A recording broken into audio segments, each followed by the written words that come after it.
ایک عبادت ہے، کوئی کھیل نہیں، کوئی مذاق نہیں، یہ آپ کے زمین کا کوئی ٹیکس نہیں ہے، یہ کوئی بیمہ اور انشورنس کمپنی کا حساب و کتاب نہیں ہے، یہ کوئی چوراہے پر اور چوک پر کھڑا ہونے والا ٹریفک انسپیکٹر نہیں ہے کہ آپ کی گاڑی کو پکڑا، آپ نے 100 روپے کی نوٹ تھما دی اور آگے کے لیے بڑھ گئے اور آپ جرمانے سے بچ گئے۔ اس کو حساب کرنا پڑے گا، اس کا کتاب کرنا پڑے گا، جس کو دینا ہے اس کو دینا پڑے گا، جس طریقے سے دینا ہے اسی طریقے سے دینا پڑے گا۔ نماز پڑھو لیکن نماز ویسی پڑھو جیسے اللہ کے نبی نے پڑھ کر دکھائی ہے۔ ایک آدمی نماز تو پڑھتا ہے، نبی کے طریقے سے ہٹ کر پڑھتا ہے، قرآن اور حدیث کے طریقے سے ہٹ کر پڑھتا ہے تو جیسے اس کی نماز قبول نہیں۔ رمضان المبارک میں روزے دار روزہ رکھتے ہیں لیکن افطاری ہی پر مغرب میں افطار کرتے ہیں، کیوں جناب؟ اگر ظہر میں افطار کرے تو کیا برا ہے،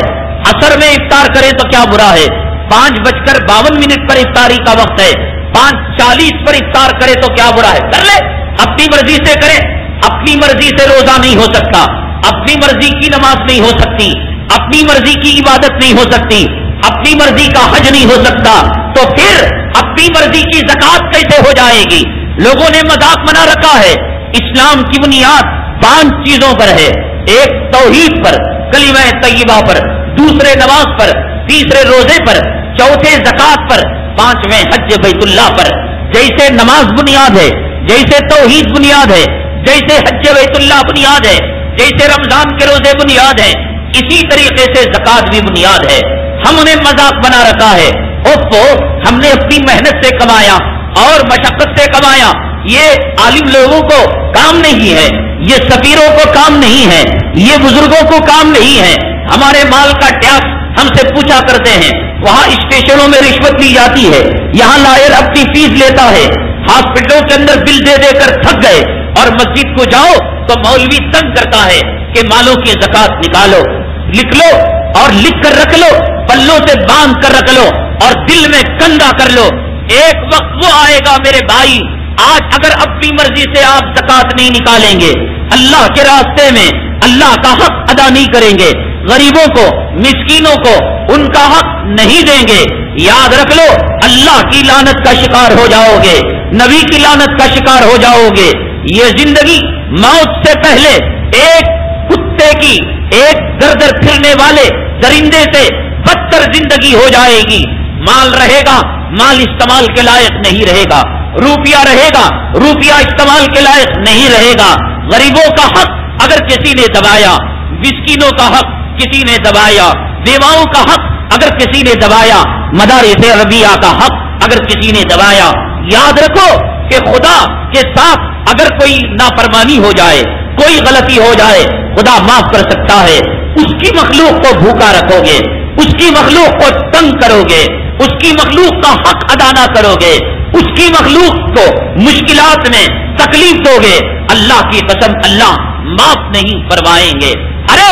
آپ کیا زکات کے بارے میں کمی بیشی کر کر اللہ کے عذاب سے بچ جائیں گے، اللہ کی پھٹکار سے بچ جائیں گے، نبی کی پھٹکار سے بچ جائیں گے۔ قائد عالم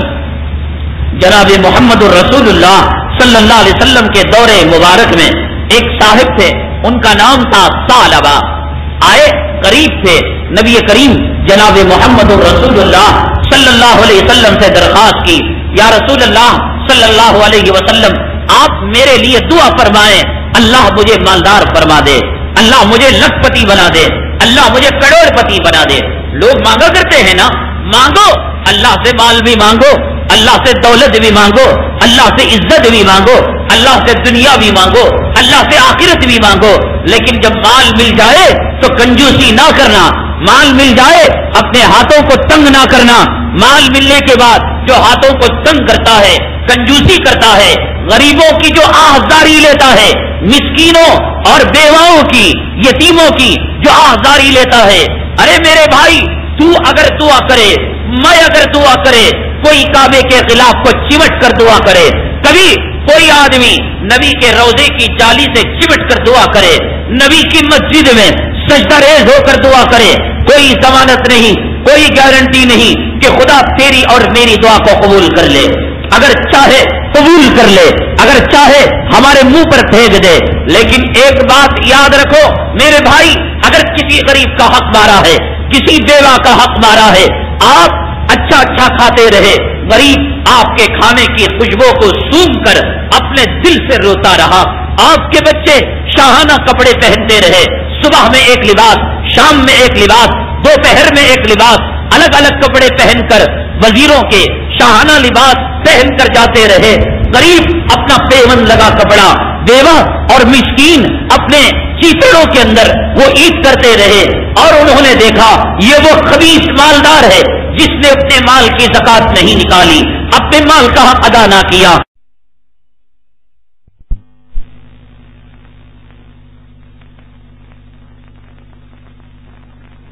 کرتی ہے خبیث مالداروں، خبیث قبیلوں کہ جنہوں نے اپنے مال کی زکات نہیں نکالی، اپنے مال پر اجدا بن کر بیٹھے ہوئے ہیں۔ یہ مریض اگر مر رہا ہے، اس مریض کے قاتل تم ہو، اگر کوئی ننگا پھر رہا ہے اس کے کپڑوں کو تم نے چھینا ہے، اگر کوئی پیٹ پر پتھر باندھا ہوا ہے اس کے پتھر تم نے باندھا ہے، تم نے لوگوں کو بھوکا کیا، تم نے جو ہے لوگوں کو پیاسا کیا، تم نے لوگوں کو در در کی ٹھوکریں کھلائی۔ اگر کوئی خبیث مالدار یہ کہتا ہے خدا پیدا کرنے والا، خدا پالے گا، خدا پرورش کرے گا، ہمیں مال دینے کی کیا ضرورت ہے؟ ارے ملعون، جب تو پیدا ہوا تھا تو تیرے ماں کے پیٹ سے زمین لایا تھا، تیرے ماں کے پیٹ سے جائیداد لایا تھا، تیرے ماں کے پیٹ سے پراپرٹی لایا تھا، تیرے ماں کے پیٹ سے دنیا کی بینکوں کا چیک لایا تھا، ننگا پیدا ہوا تھا، گندا پیدا ہوا تھا، آنکھیں بند تھی، کانے بند تھے، اور کپڑا جسم پر نہیں تھا، چیتڑا کسی نے دیا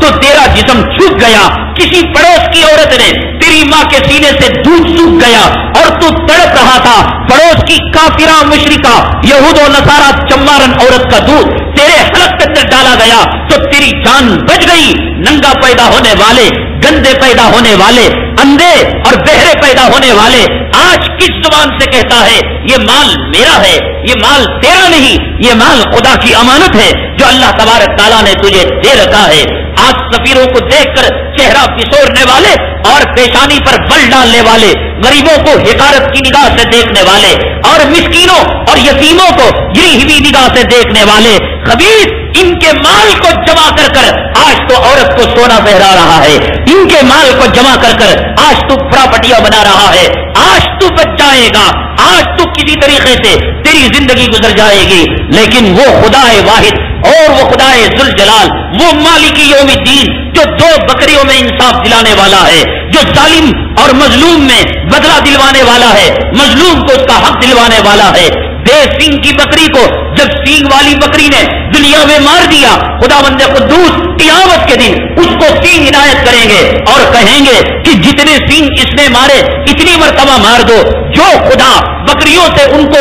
کا حق دلوا رہا ہے۔ خبیث مالدار، کنجوس، بلڈنگوں پر بلڈنگیں تعمیر کرنے والے، تکبر اور فخر کے کیڑے، تیرا مقام خداوند قدوس کے یہاں اگر زکات کا مال نہیں نکالتا اور اللہ کے راستے میں خرچ نہیں کرتا، یاد رکھ لے کتنا ومل کا قیمتی کپڑا تو پہن لے اور کتنا ریمانڈ کا، جاپان کا، رشیا کا، چائنا کا کپڑا پہن لے، تو تیری جوڑوں کے سامنے قیمتی ہو سکتا ہے، خدا کی نگاہ میں تیرا مقام پاخانے کے کیڑے سے بدتر ہے اگر تو اپنے مالوں کی زکات نہیں نکالتا ہے۔ نبی نے اپنے زمانے کے سالبہ کو نہیں کہا یا ویھا سالبہ، اے سالبہ تیری تباہی ہو، اے سالبہ تیری بربادی ہو، اے سالبہ تو تباہ ہو جائے، بلکہ ہر زمانے کے اس سالبہ سے کہا جو سالبہ رشوت سے مال جمع کرتا ہے، غریبوں کا حق مارتا ہے، یتیموں کا حق مارتا ہے، مسکینوں کا حق مارتا ہے، بیواؤں کا حق مارتا ہے،